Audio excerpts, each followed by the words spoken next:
Olá, boa noite. O TN começa agora e você vai ver em destaque. O caso do motorista bêbado que matou um aposentado durante um acidente em Vila Velha. A justiça estipulou fiança de R$50 mil para que ele seja solto. Até quando vai acabar as famílias com uma tragédia dessa? Estudante esfaqueado durante assalto em ônibus do Transcom em Vitória já está em casa. Ele foi atingido na cabeça. Pela força que ele empregou no ato, poderia muito bem, um pouco mais baixo, ter pego no meu pescoço. Preso o bandido que gravou vídeo ostentando submetralhadora na internet. E o jeitinho que o capixaba dá para ter uma renda. A quantidade de trabalhadores informais bateu recorde no país. Falta muita oportunidade no país, falta emprego. Você entendeu? Você bate na porta e ela é fechada, bate na outra, ela é fechada. Os detalhes agora no TN2.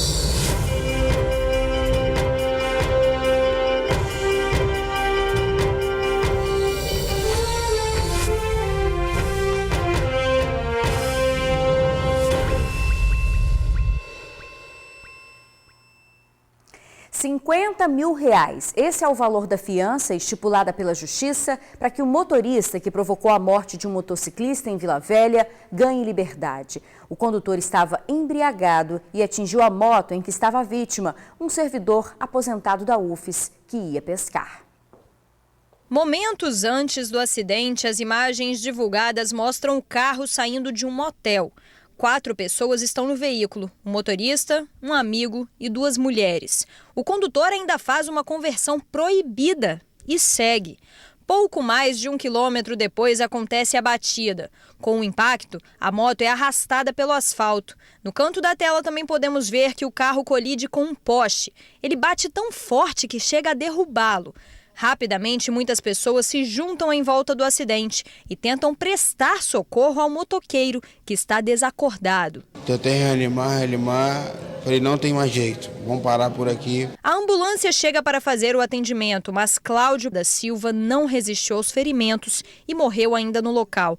Populares indignados filmaram e relataram que o carro que provocou o acidente era dirigido por Lucas Schneider, de 23 anos. O rapaz estava visivelmente alcoolizado.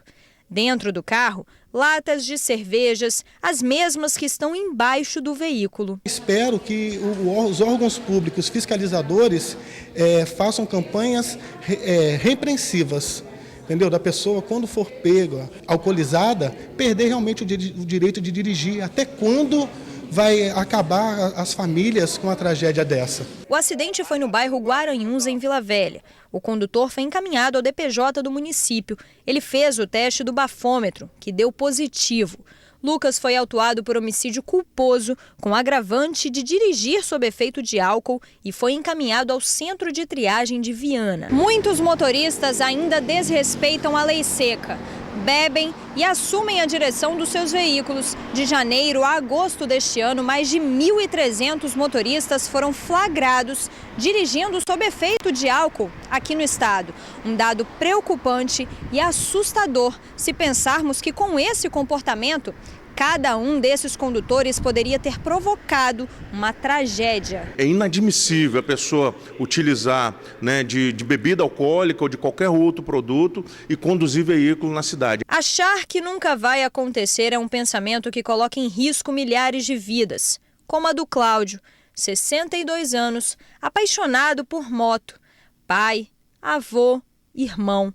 Recém-aposentado, ele aproveitava a melhor época da vida, mas teve os sonhos interrompidos pela imprudência. Deixa um legado, de amizade, de respeito, já uma pessoa de idade, tinha acabado de se aposentar, vai deixar saudade. Diante de tanta tristeza, a pergunta que fica é: quantas vítimas ainda precisarão perder suas vidas para que motoristas se conscientizem e façam o que é certo? É um conjunto de fatores. Nós precisamos ter uma fiscalização eficiente, ter uma educação para o trânsito que possa trabalhar essa conscientização de forma enérgica, criar uma cultura de paz no trânsito, é o que a gente precisa, conscientizando. E aí a gente faz o apelo para as pessoas, para as famílias, que possam estar fazendo uma reflexão enquanto um trânsito em defesa da vida. Com certeza. Olha, sobre o valor da fiança estipulado pela Justiça, o advogado do condutor disse que ele não tem dinheiro para pagar e que vai recorrer da decisão. Um criminoso que ostentava armas em vídeos publicados na internet foi preso. Ele seria um traficante suspeito de matar pelo menos 5 pessoas em Cariacica. O sentimento que ele relata com a ajuda da música é de pura maldade. Patrick da Silva de Paula era conhecido da polícia por se exibir nas redes sociais ostentando armas de fogo. Neste vídeo do mês de julho, ele aparece com uma submetralhadora. O criminoso, que foi preso neste domingo no bairro Castelo Branco, em Cariacica, até pulou em um brejo para tentar fugir. A equipe de moto patrulhamento da 5ª Companhia realizava uma ação de rotina naquela região do bairro Castelo Branco. Eles visualizaram esse cidadão num beco, tentaram abordá-lo, ele iniciou uma fuga, houve o acompanhamento, ele ainda tentou se jogar numa região de brejo para tentar fugir da abordagem policial e posteriormente foi detido e encaminhado à justiça. Patrick, que tem 20 anos de idade, já tinha um mandado de prisão em aberto por homicídio e porte ilegal de armas. Ele agia sozinho na região e é suspeito por outros 5 assassinatos na cidade de Cariacica. Há outros inquéritos relacionados a homicídios na região dos bairros de Bela Aurora, Maracanã, Bandeirantes e também Boa Sorte, e que há possibilidade sim de que ele seja autor de outros crimes contra a vida que ocorreram naquela região, principalmente o crime de homicídio. A submetralhadora ostentada por Patrick não foi encontrada, mas o tenente destaca que em 2019 foram 260 armas apreendidas no município. Se você, cidadão, visualizou algum movimento diferente, estranho na sua rua, que faça o contato com o 90, que faça a denúncia a 181. Não é necessário que o cidadão se identifique, né, a fim de que as polícias possam intensificar as ações de prevenção e também de repressão qualificada, a fim de que esses criminosos sejam apresentados à justiça. O deputado estadual Capitão Assunção, do PSL, criticou a juíza que o condenou a 5 anos de prisão na última sexta-feira. Na sentença, a magistrada afirma que o parlamentar seria o idealizador da greve da PM que aconteceu em 2017. As críticas foram feitas durante uma sessão na Assembleia Legislativa hoje à tarde. Se a doutora Gisele quiser julgar os militares estaduais, ela vai ter que trocar de lugar com o juiz lá da Auditoria Militar, doutor Getúlio. Ele é o juiz da Auditoria Militar, que já está encarregado de julgar mais 10 processos desse deputado aqui, pelo mesmo fato que ela quer puxar para ela. Se essa moda pega, daqui a pouco qualquer juiz vai querer julgar as coisas que são de competência da vara militar. Doutora Gisele, a senhora não vai ter os holofotes. Não terá a atenção voltada para você, como se fosse a vingadora da sociedade. Olha, em nota, o Tribunal de Justiça do Estado disse que a juíza não vai comentar as declarações do deputado. E a Corregedoria da Assembleia Legislativa definiu que o capitão Assunção terá 10 dias para apresentar a defesa do caso em que é acusado de atentado contra o decoro parlamentar. É que no último dia 12, o parlamentar ofereceu R$10 mil para quem entregasse o bandido que matou uma jovem em Cariacica. O deputado já foi notificado da decisão. Passageiros esfaqueados em coletivos relatam o sufoco que viveram dentro dos ônibus. Foram 2 casos em 3 dias. As vítimas tiveram cortes na cabeça e no pescoço.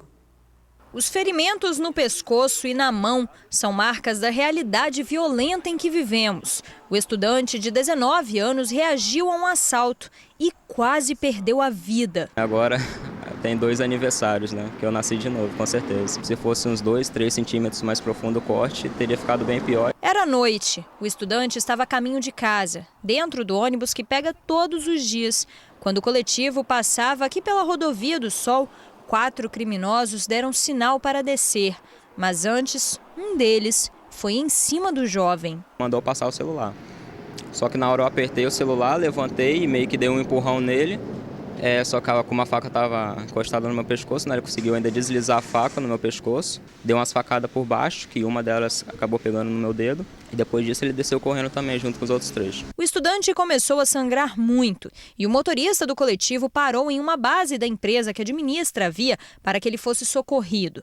Uma ambulância o levou até o PA da Glória, em Vila Velha. Este é o segundo caso em 3 dias em que um jovem acaba ferido depois de reagir a um assalto dentro de coletivo.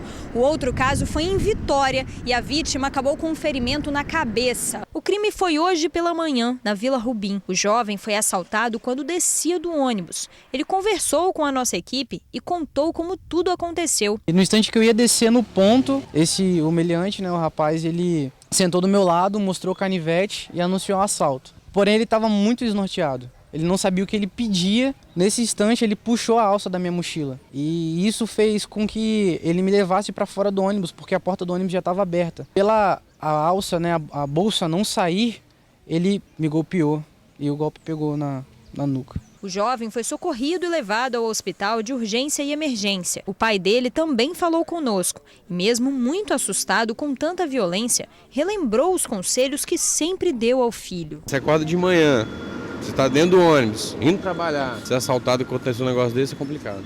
Eu acredito que muitas pessoas saem de casa sem saber se volta, sem saber o que vai acontecer, e a gente nem pensa que você vai ser com a gente, que vai acontecer com você. É perigoso mesmo, né?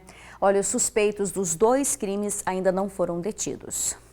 A seguir, você vai ver que um homem acusado de fazer a contabilidade de traficantes no bairro da Penha foi parar na cadeia. Agora, imagens ao vivo do trânsito na Avenida Fernando Ferrari, em Goiabeiras. A gente já volta.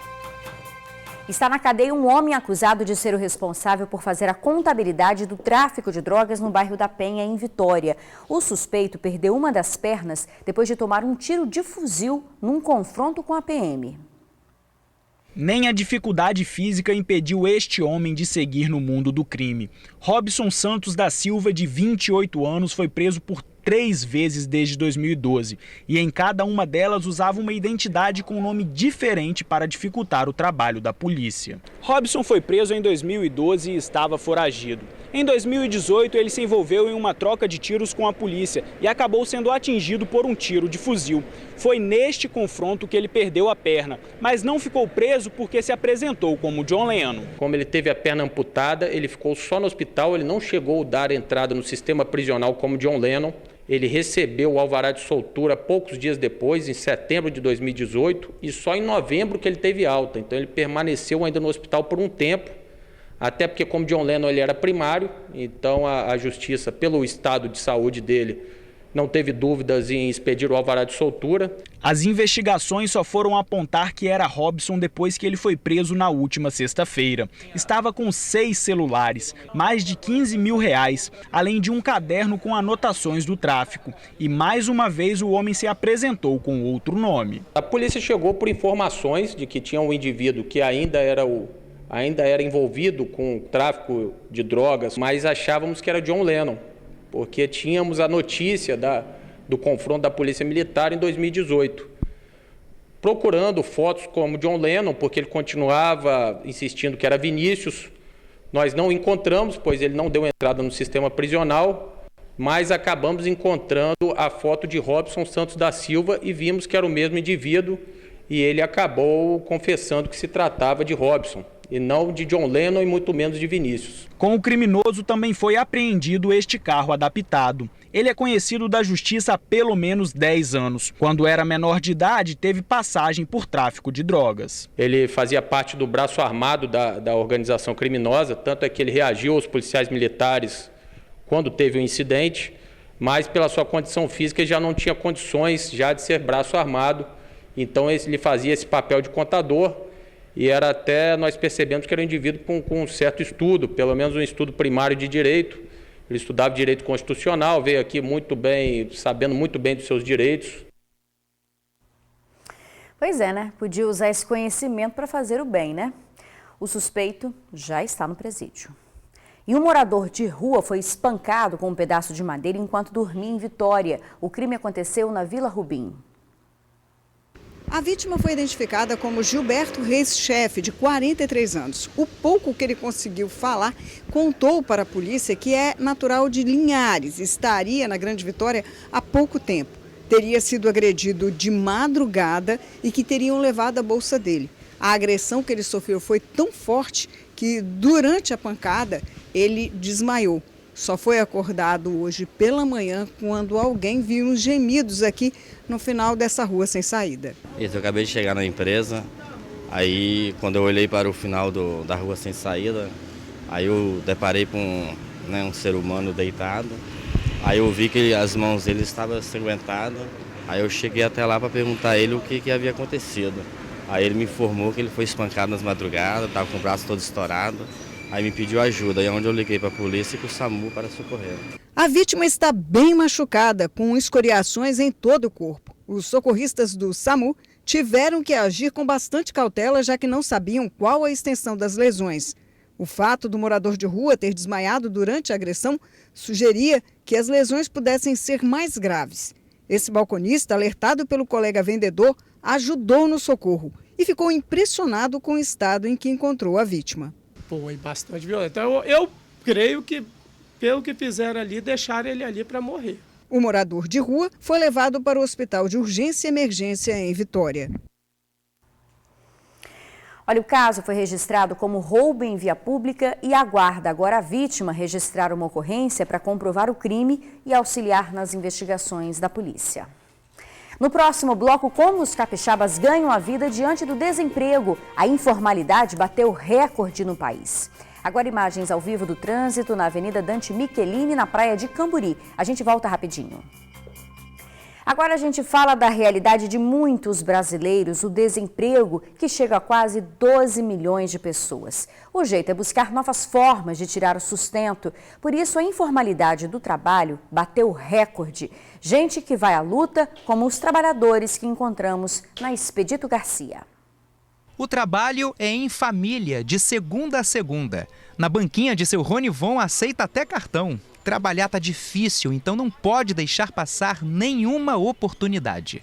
Falta muita oportunidade no país, falta emprego. Você tendência bate na porta e ela é fechada, bate na outra, ela é fechada. Então você se vira em o que ter que trabalhar informal para poder conseguir o seu sustento de cada dia. E muitos aqui na Expedito Garcia, em Campo Grande, fidelizam a clientela. É o caso da Dona Maria, que sempre compra verduras na barraca da Dona Isabel. Aqui dá para escolher, a variedade é grande. Tem couve, alface, agrião, brócolis, cheiro verde, salsa, cebolinha. Pensa na salada, hein? Essa é a confiança que Dona Isabel passa para os clientes. São mais de 4 décadas de muito trabalho. Há 45 anos, porque não tenho emprego, nem meu esposo tem emprego.